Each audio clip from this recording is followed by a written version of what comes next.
Hi, I'm Alan, and I'm back for another shy tale, a story behind a song that you may not have heard, or this particular version you might not have heard. So this goes back to just after Brave the Storm, and RCA wanted to do another album with us, but they didn't trust us to write a hit for it, basically. So what they chose to do was they arranged to get sort of other writers, professional writers, which was pretty much based in LA. And they're going to choose two of the band and send them out there for however long to go and write with these writers to come up with a hit.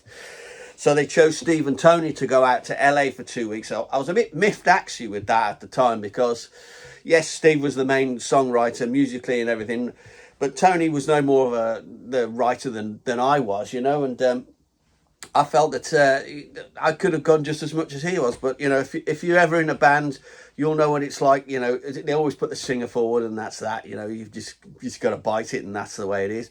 So that was the case with this particular thing, and off they went. Steve and Tony went out to LA to write with these guys for 2 weeks, and one of them was Don Dokken. So they went to Don Dokken's studio, and he had a bit of an idea, and they were started writing together. And so he came up with most of the music and bits and pieces, and Tony wrote the lyrics to it, and it was a song called Last Chance.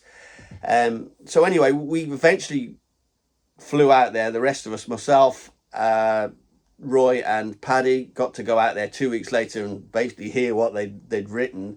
When I heard this, I wasn't too impressed with it, I've got to be honest. It had something. It was okay, but to me, it was just too high vocally. And Tony could sing in a high range, but it was one of those that it was always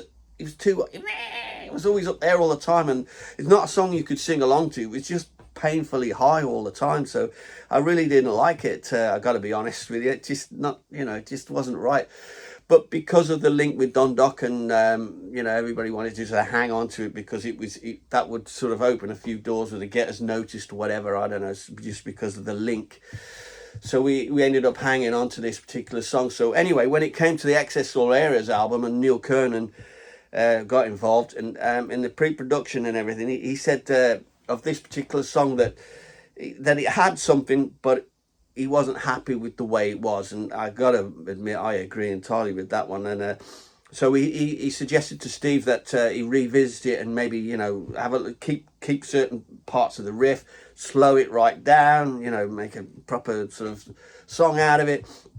So Steve went away and he came back with this riff and everything, and I really liked it. So I said, I'll have a go at that. I'll do the lyrics. So went away. I think we were recording at this time in Holland. Doing an Excess All Areas, just sort of pre-production-y bits. So I went away in a little room somewhere and come up with the lyrics, and that ended up being Break Down the Walls. And everybody was very happy with it, and it sounded great. I think it's probably now, Shy is probably one of our best known songs. So Break Down the Walls came from this. This is the original version written by Don Dokken with Tony Mills's lyrics, and it's called Last Chance. So have a listen to it, see what you think, there you go.